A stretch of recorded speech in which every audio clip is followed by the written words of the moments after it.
Hello everyone, स्वागत है आप सबका आपके अपने YouTube channel thanks learning classes में। अगर आप भी क्लास 10th के स्टूडेंट हैं और 24 फरवरी को हिंदी का पेपर दे के आप आ रहे हैं तो आप सोच रहे होंगे आपके कितने क्वेश्चन गलत हुए, कितने सही हुए। अगर आपका भी पेपर कोड था 801 BC तो आप अपने क्वेश्चन चेक कर सकते हैं कितने क्वेश्चन आपने सही किए हैं और कितने गलत किए हैं। और यहाँ पर देखेंगे हमने जितने भी इंपॉर्टेंट क्वेश्चन बताए थे सब के सब एक तरफ से यहाँ पर क्वेश्चन आ गए हैं। ठीक है, तो अगर आपका भी पेपर कोड 801 BC है तो सभी क्वेश्चन को मैच करते चलिए क्या क्या आपने सही किया। तो यहां पर पहला ही क्वेश्चन आया था, क्या भूलूं क्या याद करूं रचना की विधाएं। बहुत हमने इसको पढ़ाया है, आपने अगर क्लास देखी है तो आपको इसका आंसर पता होगा। क्या है ये? आत्मकथा। क्या भूलूं क्या याद करूं, ये है आत्मकथा। 1 नंबर इसके लिए आपको मिल जाएगा। अगला क्वेश्चन देखेंगे, लिख कागद कोरे रचना के लेखक हैं तो अज्ञेय जी हैं। सब सही सही टिक लगे हुए हैं यहाँ पे आप देख सकते हैं, अज्ञेय जी हैं। उसके बाद है रामचंद्र शुक्ल की रचना है त्रिवेणी, बिल्कुल सही टिक लगा हुआ है। फिर अगला क्वेश्चन देखेंगे, हिंदी साहित्य का प्रथम मौलिक उपन्यास माना जाता है, परीक्षा गुरु माना जाता है, बिल्कुल सही है।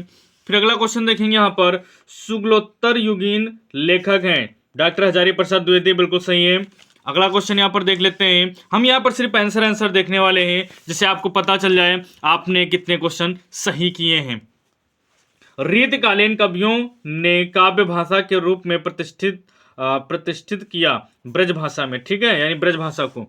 उसके बाद यहाँ पर क्वेश्चन है, छायावाद युगीन कवि हैं तो महादेवी वर्मा है, डी ऑप्शन यहाँ पर सही हो जाएगा। अगला क्वेश्चन है, नई कविता युग के कवि हैं शमशेर बहादुर सिंह हैं, ए ऑप्शन यहाँ पर सही हो जाएगा। अगला क्वेश्चन देख लेते हैं जल्दी से। अगला क्वेश्चन क्या है, हास्य रस का स्थायी भाव है तो हास्य है, बहुत हमने पढ़ाया है। उसके बाद देखेंगे, जहां उपमेय में उपमान की संभावना व्यक्त की जाती है वहां पर होता है उत्प्रेक्षा अलंकार। सोठा छंद के द्वितीय चरण में कितनी मात्राएं होती पूछा गया है तो 13 मात्राएं होती हैं, ए ऑप्शन यहाँ पर सही हो जाएगा। उपहार शब्द में प्रयुक्त उपसर्ग है तो उप हो जाएगा, सी ऑप्शन यहाँ पर सही है। अगला क्वेश्चन देखते हैं, क्वेश्चन नंबर 15 है। इसको हमने बताया था ट्रिक से कैसे करना है। त्रिभुवन, ठीक है, में समास है तो द्विगु समास हो जाएगा, बी वाला। ओष्ठ का तत्भव शब्द है, ओष्ठ है, ऊठ है, ओठ है, इनमें से कोई नहीं। इनमें से कोई नहीं होगा क्योंकि यहाँ पर होता है होठ। ठीक है, युष्मत शब्द के सप्तमी एक वचन का रूप है तो ये हो जाएगा, बी वाला ऑप्शन सही हो जाएगा। अर्थ के आधार पर वाक्य के भेद हैं 8 होते हैं, इसको ध्यान रखेंगे अच्छे से। उसके बाद यहाँ पर देखेंगे, छात्र विद्यालय में खेलते हैं कृतवाच्य वाक्य का क्रम वाक्य होगा, जिसको आपने कौन सा टिक किया है इसको कमेंट करके बताएंगे। 20 नंबर क्वेश्चन है, वे अविकारी शब्द जिनमें पुरुष लिंग वचन कारक आदि के कारण परिवर्तन नहीं होता है उन्हें कहा जाता है अपव्यय पद कहा जाता है। ठीक है, यानी कि सी वाला यहां पर हो जाएगा। चलिए आगे का पेपर देख लेते हैं। यहां पर देखेंगे तो यहां पर अब वर्णात्मक प्रश्न आए हैं आपके। तो वर्णात्मक प्रश्न में सबसे पहले गद्यांश लिखना है। तो यहां पर देख सकते हैं संस्कृति अथवा सामूहिक चेतना। ठीक है, तो पहले ही यहां पर संस्कृति लिखा हुआ है, इसका मतलब क्या है, संस्कृति भारतीय संस्कृति पाठ से लिया गया है। ठीक है, इसके 3 क्वेश्चन करने थे, इसके लिए आपको 6 नंबर मिलते हैं। उसके बाद देखेंगे यहाँ पर अजंता लिखा हुआ ही है तो अजंता ये पाठ से लिया गया है। अब देखते हैं थोड़ा पद्यांश का पोर्शन। तो पद्यांश का पोर्शन आप देख सकते हैं, ओधो मोहि ब्रज बिसरत नहीं, यहाँ पर देख सकते हैं सूरदास दिया गया है तो इसका मतलब क्या है, ये पद पाठ से लिया गया है। देख सकते हैं कितने सरल सरल यहाँ पर गद्यांश और पद्यांश पूछे गए हैं। उम्मीद है आप अच्छे से सही से इसको करके आए होंगे। उसके बाद यहाँ पर देखेंगे, ऐसा क्रम विराम संस्कृति, देख सकते हैं संस्कृति लिखा हुआ है तो पाठ पहचानने में कोई दिक्कत ही नहीं होगी, भारतीय संस्कृति पाठ से ये लिया गया है। ठीक है, उसके बाद यहां पर देखेंगे क्या हो जाएगा, नागरिका बहुकालम यावत, ये क्या है, यहां पर देखेंगे प्रहलिकाया यानी पहले। ठीक है, तो पहले किसमें पूछी गई थी, प्रबुद्धो ग्रामीणा में पूछी गई थी। ठीक है ना, इसको आप देख सकते हैं। उसके बाद ये देख सकते हैं यहाँ पर ये श्लोक दिए गए हैं, इनको आपने अच्छे से कर दिया होगा। आगे का पेपर देखते हैं, आगे क्या है।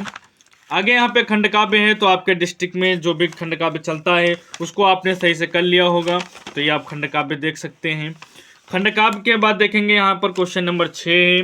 तो क्वेश्चन नंबर 6 में यहाँ पर देखेंगे तो लेखक का जीवन परिचय लिखना है 5 नंबर के लिए। तो 4 दिए गए हैं, कहीं कहीं पे 3 मिलते हैं, आपको 4 मिल गए हैं।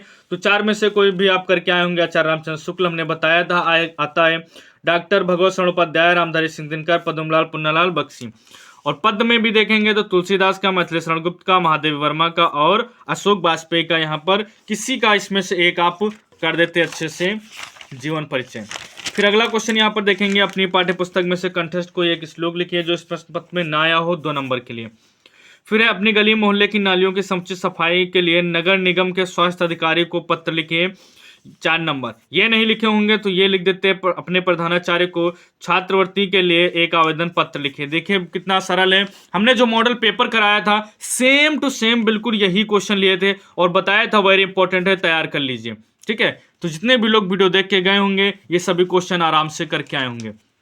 संस्कृत के 4 क्वेश्चन है, 4 में से कोई आप 2 कर लेते हैं, इनको भी हमने कराया था जो मॉडल पेपर में वही क्वेश्चन आएंगे।